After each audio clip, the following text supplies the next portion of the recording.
திருக்குறள் கதைகள் குறள். எல்லாருக்கும் நன்றாம் பணிதல், செல்வர்க்கே செல்வம் தகைத்து. இளநீர் இளநீர் இளநீர் இளநீர் வாங்க வாங்க, வெறும் 10 ரூபாய் தான், வந்து குடிச்சிட்டு போங்க. வாங்க இளநீர் இளநீர். பானு, எனக்கு ஒரு இளநீர் கொடு, ரொம்ப தாகமாக இருக்கிறது. தாங்க அண்ணா, பிடிங்க, இளநீர் குடிச்சு உங்க தாகத்தை போக்குங்க. கிளியும் இளநீர் குடித்து முடித்ததும் பானு கிளியிடம், கிளி அண்ணா, இளநீர் எப்படி இருக்கிறது? ஒன்று போதுமா, இன்னும் வெட்டவா? ஒன்றே போதும், இதுவே வயிறு நிரம்பி விட்டது. உன் இளநீரில் நிறைய தண்ணீர் இருக்கிறது. சரி, இந்தா பணம், நான் வருகிறேன். அப்படி சொல்லிவிட்டு கிளி சென்று விட்டது. பானு கடைக்கு பக்கத்திலேயே ராணிக்காகவும் இளநீர் கடை வைத்திருந்தது. ராணி காகம், இளநீர் இளநீர் இளநீர் இளநீர், சுவையான இளநீர், உங்கள் தாகத்தை போக்கும். இளநீர் எங்களுக்கு பணம் கொடுக்கும். இளநீர் வாங்க வாங்க, வெறும் 10 ரூபாய் மட்டும்தான், வந்து வாங்கி குடிச்சிட்டு போங்க போங்க.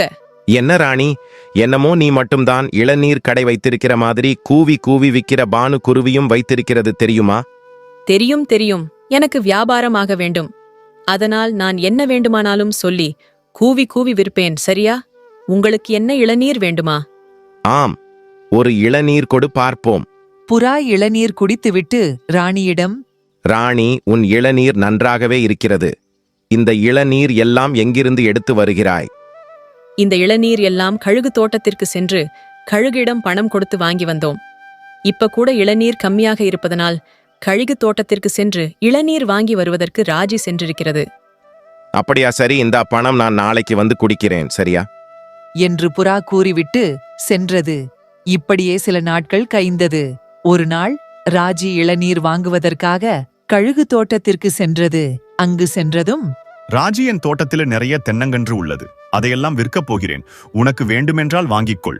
அப்படியா? நான் வாங்கிக் கொள்கிறேன். ஒரு தென்னங்கன்று விலை எவ்வளவு? ஒரு தென்னங்கன்று விலை 35 ரூபாய். உனக்கு எத்தனை தென்னங்கன்று வேண்டும்?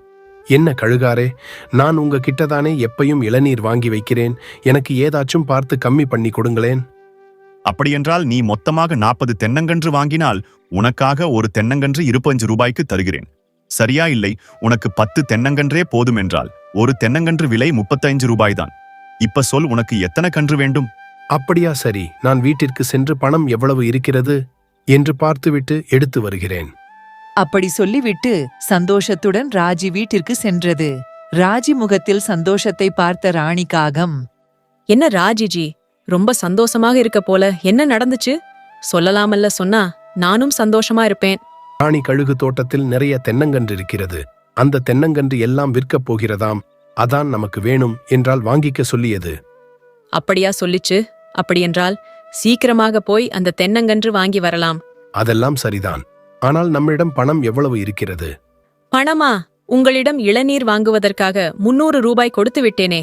இன்னும் என்னிடம் 200 ரூபாய் தான் இருக்கிறது. அப்படி என்றால் நம்மிடம் மொத்தமாக 500 ரூபாய் தான் இருக்கிறது. அதை வைத்து தென்னங்கன்று வாங்க முடியாது. ஏன் 500 ரூபாயை வைத்து தென்னங்கன்று வாங்க முடியாதா? ஒரு தென்னங்கன்று விலை எவ்வளவு? ஒரு தென்னங்கன்று விலை 35 ரூபாய். அதுவே நாம் மொத்தமாக 40 தென்னங்கன்று வாங்கினால் நமக்காக 25 ரூபாய்க்கு தருகிறதாம். அப்படியென்றால் நம்மிடம் 500 ரூபாய் தான் இருக்கிறது. மீதமுள்ள பணத்திற்கு எங்கே போவது? ராணி, எனக்கு ஒரு யோசனை. பானு குருவி நம்மளைப் போல்தான் இளநீர் விற்கிறது. அது கிட்ட சென்று இதை பற்றி சொல்லி பார்ப்போமா? ராஜிஜி, நல்ல யோசனை. வாருங்கள் பானு, வீட்டிற்கு சென்று கேட்போம்.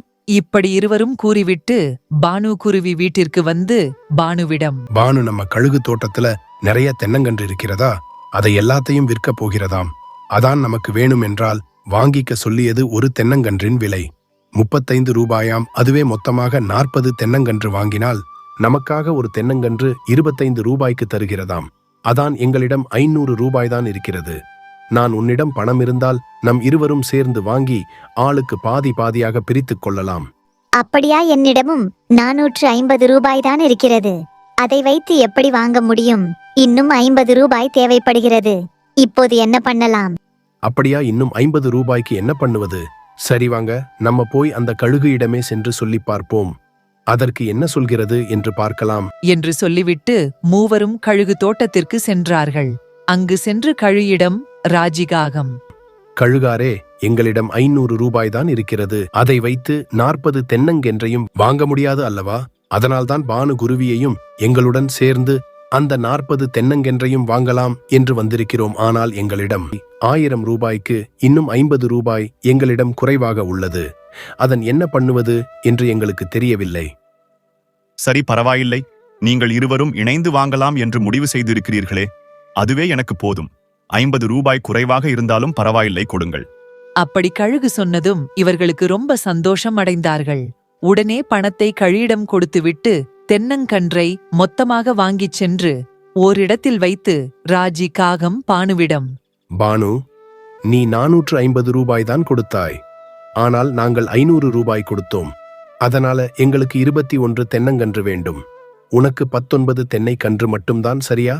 ராஜி அண்ணா, நீங்கள் தானே அப்போது சொன்னீர்கள் மொத்தமாக வாங்கி ஆளுக்கு பாதி பாதியாக எடுத்துக்கொள்ளலாம் என்று சொன்னீர்கள். அது மட்டுமல்ல, நம் இருவரும் ஒன்றாக சேர்ந்து மொத்தமாக வாங்கியதனால்தான் கழுகார் 50 ரூபாயை வேணாம் என்று சொன்னார். அதெல்லாம் எங்களுக்கு தெரியாது. 450 ரூபாய்தான் கொடுத்தாய். அதனால் உனக்கு 19 தென்னங்கன்று மட்டும்தான். என்று கூறியது.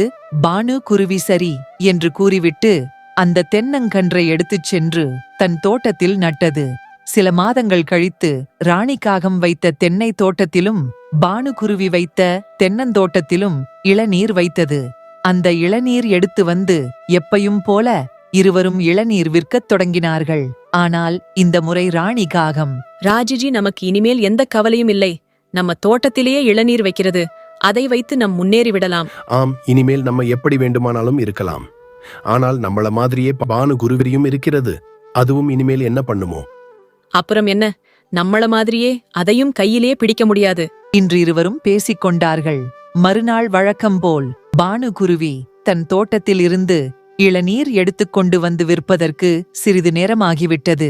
அதை பார்த்து ராணிக்காகம், என்ன பானு, இப்பதான் வருகிறாயா? என்ன தென்னந்தோட்டம் உன்னுடையது என்று பொறுமையாக எடுத்துக்கொண்டு வருகிறாயா? சரி சரி, போ போ, வியாபாரத்தை பாரு என்று கேலி செய்தது. ஆனால் பானுகுருவி அதையெல்லாம் கண்டுக்காமல் இளநீர் விற்கத் தொடங்கியது. சிறிது நேரம் கழித்து புறா இளநீர் குடிப்பதற்காக ராணி கடைக்கு வந்தது. என்ன ராணி, இளநீர் எல்லாம் புதுசாக இருக்குது. உன் தோட்டத்திலே இருந்து எடுத்துக்கிட்டு வந்ததா? சரி, இளநீர் என்ன விலை? ஒரு இளநீர் விலை 20 ரூபாய். விருப்பமாக இருந்தால் வாங்கில்லை என்றால் இடத்தை காலி பண்ணு என்று ஆணவத்துடன் பேசியது. உடனே அங்கிருந்து புறா பானுகுருவி கடைக்கு சென்றது. பானு, ஒரு இளநீர் விலை எவ்வளவு? ஒரு இளநீர் விலை 10 ரூபாய்தான். உங்களுக்கு எத்தனை வேண்டும்? எனக்கு ஒரு இளநீர் கொடு, போதும். புறாவும் பானு குருவி கொடுத்த இளநீர் குடித்துவிட்டு பானுவிடம், பானு, நீயும் உன் தோட்டத்திலிருந்துதான் இளநீர் எடுத்து வந்து விற்கிறாய். உன்னிடமும் பணம் உள்ளது. நீ நினைத்தால் எப்படி வேண்டுமானாலும் இருக்கலாம். ஆனால் அப்படியெல்லாம் இல்லாமல் நீ எப்பவும் போலவே மற்றவர்களை மதிக்கிறாய். எனவே நீயும் இன்னும் மேலும் மேலும் வளர வேண்டும் என்று வாழ்த்திவிட்டு சென்றது. எனவே நீ ஏழையாக இருக்கும் பொழுதே மற்றவர்களை எப்படி மதிக்கிறாயோ, நீ அதே போலவே செல்வந்தராக மாறினாலும் மற்றவர்களை மதித்து பேசி பழகினாலே நீ இன்னும் மேலும் மேலும் செல்வந்தராக உயரலாம்.